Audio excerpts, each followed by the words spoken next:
Good morning, all my dear students. Nice to meet you again.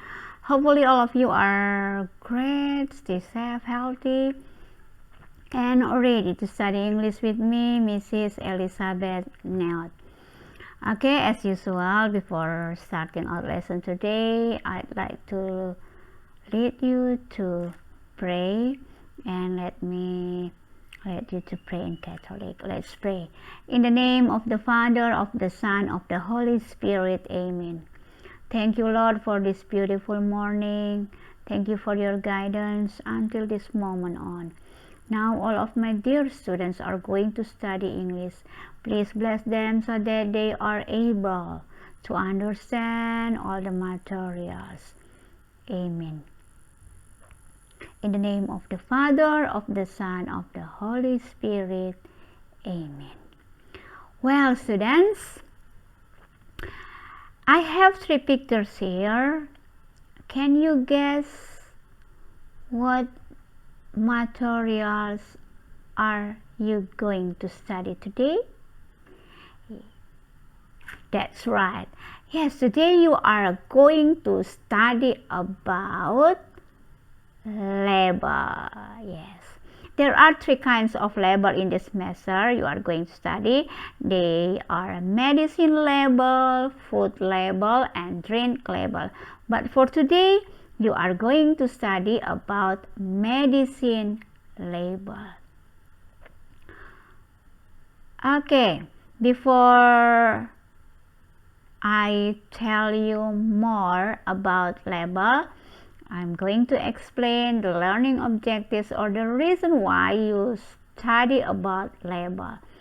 Okay, the first one is to apply the social function, generic structure, and language features of label. Jadi tujuan belajar kalian yang pertama yaitu kalian bisa menerapkan fungsi sosial, struktur generik, dan unsur-unsur kebahasaan yang terdapat dalam teks berbentuk label. Jadi kalian bisa mengetahui, bisa menerapkan tujuan label itu apa, kemudian kalian bisa terapkan. Kemudian struktur-struktur teksnya apa saja, dan unsur-unsur kebahasaan yang terdapat dalam label itu apa-apa saja, kalian bisa terapkan. Itu tujuan yang pertama. The second one is to identify the parts of drug label. Jadi kalian bisa mengidentifikasi bagian-bagian dari label obat-obatan. Yang berikut, ya ini harusnya 4 ya titik 3.1 ya, ini untuk aspek keterampilan. Untuk yang 3.1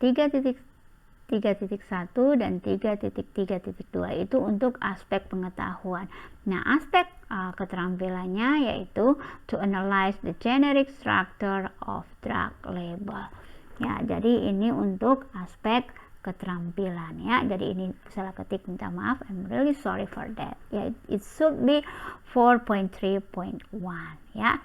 Okay, those are the learning objectives or the reason why you should study about label today. Yeah, before telling more about that, I just want you to know what is label. Apa itu label?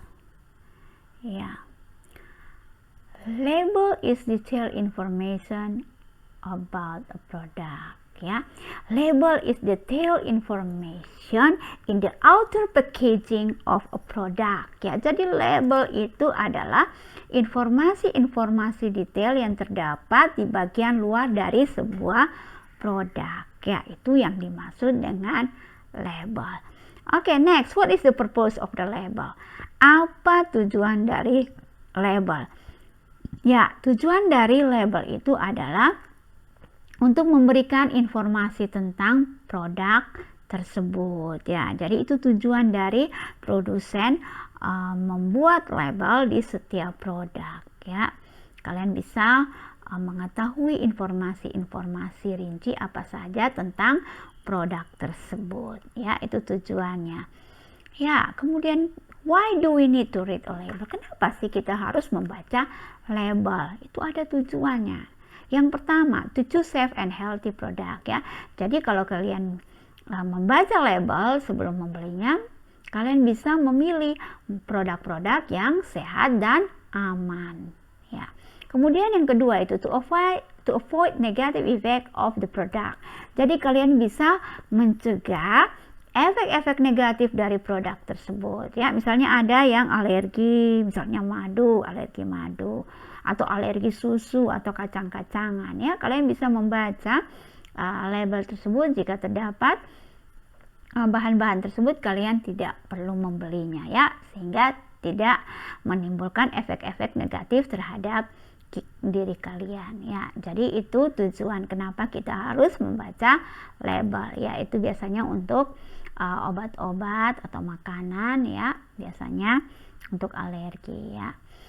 Kemudian yang berikut, to get best result of medication ya. Jadi kalian bisa mendapatkan hasil terbaik dari pengobatan ya. Contohnya jika di situ di obat tertera minumnya 3 kali 1, jangan minum 1 kali 1 atau 2 kali 1 atau malah 4 kali 1 ya. Nah, itu tidak akan mendapatkan hasil yang maksimal ya. Jadi itu tujuan kalian membaca sebuah label ya, salah satu contoh ya. Oke. Nah, tadi Ibu sudah katakan tujuan dari label itu adalah memberikan informasi-informasi detail ya terhadap produk tersebut. Nah, sekarang kita lihat informasi-informasi detail rinci apa-apa saja yang terdapat dalam label tersebut. Kita lihat yang pertama, brand of drug. Jadi ada merek dari obat-obatan tersebut. Contohnya ada Kalbe Pharma, kemudian ada Kimia Farma, itu ya brand-brand besar ya dari obat-obatan yang ada di Indonesia ya, itu contoh. Kemudian yang berikut ada name of drug ya, jadi informasi tentang nama obat-obatan, contohnya Laserin, paracetamol, redoxon, apalagi Fixfevrap, apalagi banyak sekali ya nama-nama obat-obatan. Ya, itu informasi yang kedua. Informasi berikut adanya description ya. Jadi penjelasan deskripsi tentang produk tersebut. Itu biasanya sering sekali deskripsi itu biasanya ada di bagian bawah dari nama obat atau nama produk tersebut. Ya, berikut kita lihat ada ingredients or composition ya, bahan atau komposisi ya. Obat-obat tersebut itu dibuat dari apa-apa saja ya. Jadi kita bisa membaca label tersebut sebelum kita membeli. Seperti yang tadi Ibu sudah sebutkan, jika ada alergi terhadap bahan-bahan tertentu, kalian bisa membaca di bagian composition atau ingredients. Oke, informasi yang berikut adalah content or amount ya. Jadi ada isi atau jumlah dari obat tersebut. Ada yang berbentuk tablet, isinya berapa tablet. Kemudian ada untuk obat sirup atau obat cair, itu bisa mililiter dan seterusnya. Atau obat salep, itu biasanya ada berapa gram dan seterusnya ya. Informasi tersebut adanya di bagian content atau amount. Next, use ya, penggunaan ya. Untuk misalnya kalau obat-obatan itu ada penggunaan ya, untuk obat luar atau obat dalam ya, biasanya di bagian uses. Berikut direction to use atau dosis ya, cara penggunaan dan dosis ya. Misalnya obat itu biasanya direction to use, shake well before use ya, jadi dikocok dulu sebelum digunakan. Atau ada dosis ya, 3x1 atau 3 kali sehari ya, itu dosis. Atau ada yang 2 kali sehari, atau ada 1 kali 1 dan seterusnya ya. Informasi tersebut adanya di bagian direction to use and dosis. Next, direction to store ya, cara penyimpanan ya. Obat itu ada obat-obat tertentu yang harus disimpan di kulkas ya. Misalnya keep in refrigerator ya, disimpan di tempat, atau keep in cool place, tempat yang dingin dan seterusnya. Atau hindari terkena sinar matahari langsung ya. Jadi itu informasi tentang direction to store, cara penyimpanan. Okay, the last one is expiration date, ya, tanggal kadaluarsa, ya. Jadi ini penting, ya. Kalau kalian beli obat itu atau produk-produk tertentu itu paling penting, ya. Biasanya ibu yang pertama kali ibu lihat kalau membeli obat atau lain-lain, ibu lihat expiration date-nya. Jadi kalau kita mau simpan lama, tahun kadaluarsanya juga kita usahakan untuk membeli 1 atau 2 tahun berikutnya, ya. Jadi sehingga kita bisa menyimpan dalam waktu yang lama, ya. Itu informasi-informasi detail yang terdapat dalam sebuah label. Nah, setelah ini ibu akan memberikan contoh bagaimana menganalisa. Kita analisa label obat tersebut berdasarkan informasi yang tadi ibu sudah berikan, ya, ada brand dan seterusnya. Sekarang kita lihat pertama yang dimaksud dengan brand di label ini adalah, kita lihat, ya, Natusa Cough Syrup, ya. Jadi ini nama obat. Nah, nama obatnya ini Natusa Cough Syrup, ya. Ini contoh dari nama obat tersebut. Oke, itu name of product. Sekarang kita lihat yang berikut, brand, ya. Tadi brand, tadi contoh ibu bilang ada Kimia Farma, ada Kalbe Farma dan seterusnya, ya. Di sini brandnya itu Bonjio Pharmaceuticals, ya. Jadi ini yang dimaksud dengan brand, ya, Bonjio dan seterusnya. Oke, yang berikut kita lihat ada description, ya. Tadi ibu bilang ada di bagian bawah dari obat, biasanya ada di situ. Kita lihat naturally sweet honey and grape flavor, proprietary blend of dark honey,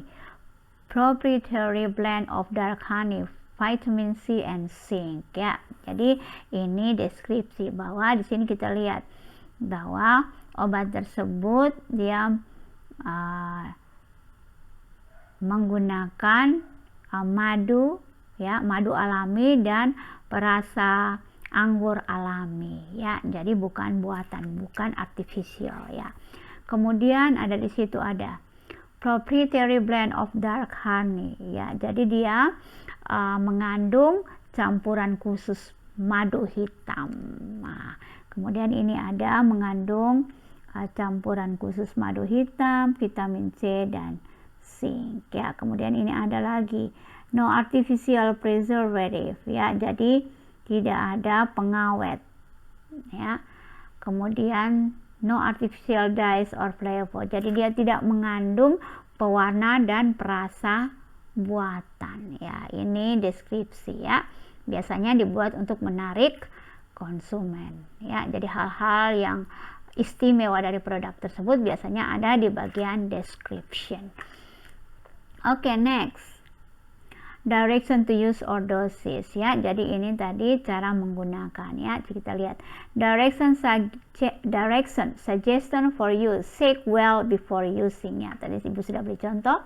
Jadi dikocok dengan baik sebelum menggunakan. Take every 4 or 5 hours, not to exceed 5 times per day or as directed by your healthcare professional.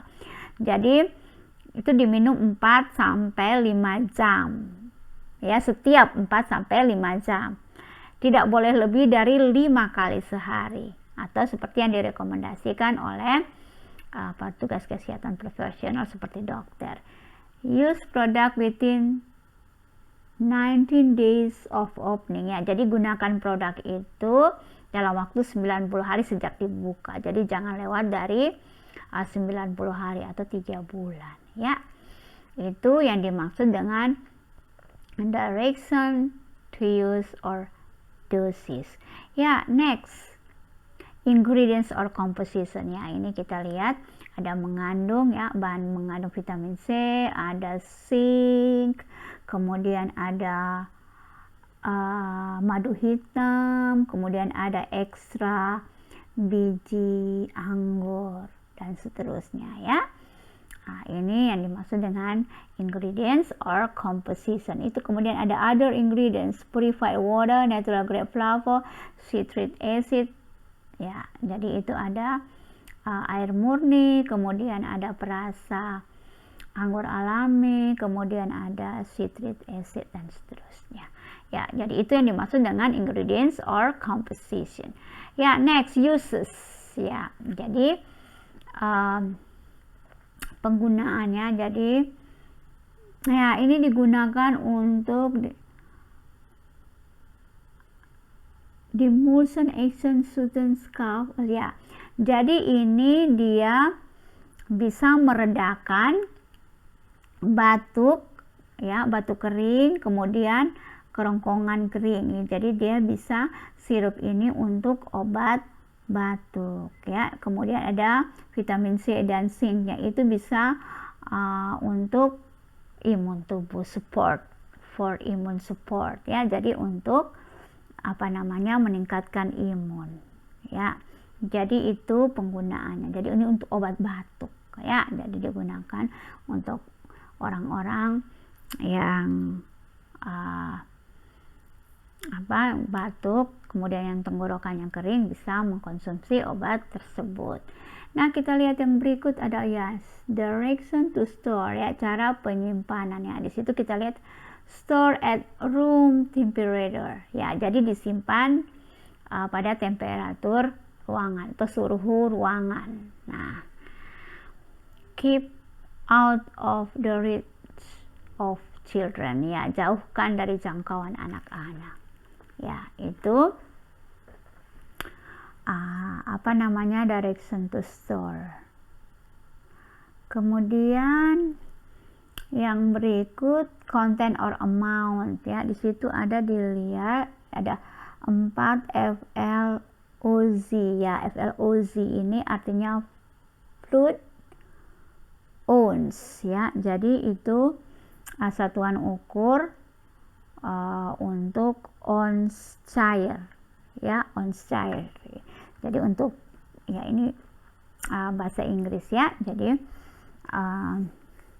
ounce cair ini satuan ukur Amerika, ya. Jadi 4 FLOZ, 4 ounce cair itu setara dengan 118 ml, ya. Jadi itu untuk content or amount.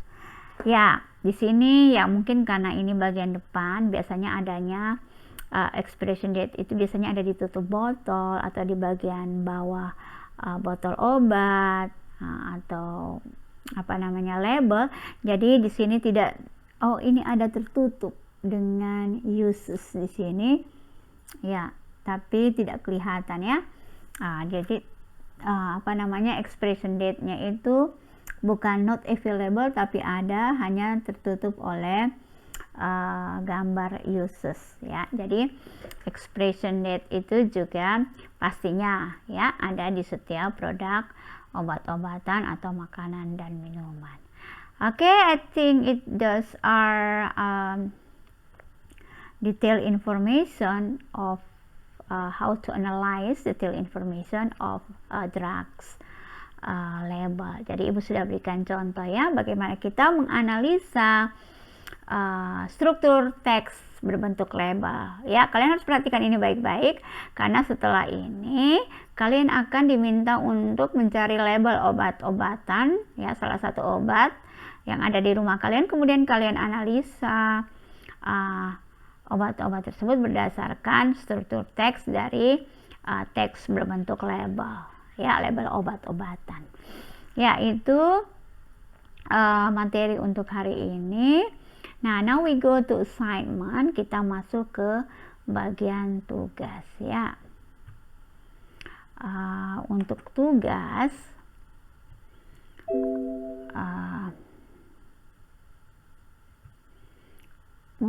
tugas kita lihat bagian tugasnya itu ada tugas pengetahuan dan keterampilan, ya.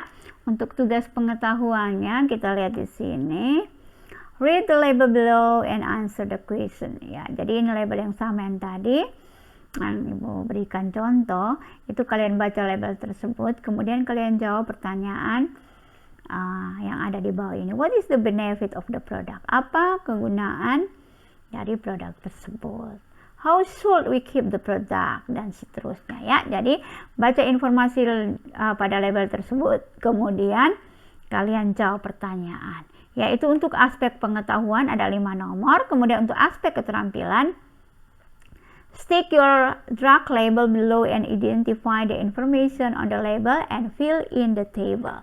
Ya, jadi kalian ambil salah satu label obat yang ada di rumah, kemudian kalian tempel, kemudian identifikasi informasi-informasi atau detail informasi yang terdapat pada label obat tersebut dengan mengisi tabel yang ada di bawah. Yang mana yang termasuk brand, kemudian yang mana yang nama produk dan seterusnya ya. Seperti yang sudah Ibu berikan pada penjelasan materi tadi ya. Jadi kalian tempel saja obat yang ada di rumah, di lem, kemudian kalian isi tabel tersebut, kemudian difoto dan dikirim ke Google Classroom bahasa Inggris. Okay, I think it's enough for today. Yeah, now we go to okay, I think it's enough for today. Thank you very much for your attention. Now, before closing the material, I'm going to lead you to pray. Let's pray. In the name of the Father, of the Son, of the Holy Spirit. Amen. Thank you, Lord, for your blessing during the lesson. Please help all of my beloved students in order to be able to do all the tasks and guide them so they will always have healthy and keep fighting in studying English. Amen. In the name of the Father, of the Son, of the Holy Spirit. Amen. Well, students, I think it's enough for today. Thank you very much and see you next time.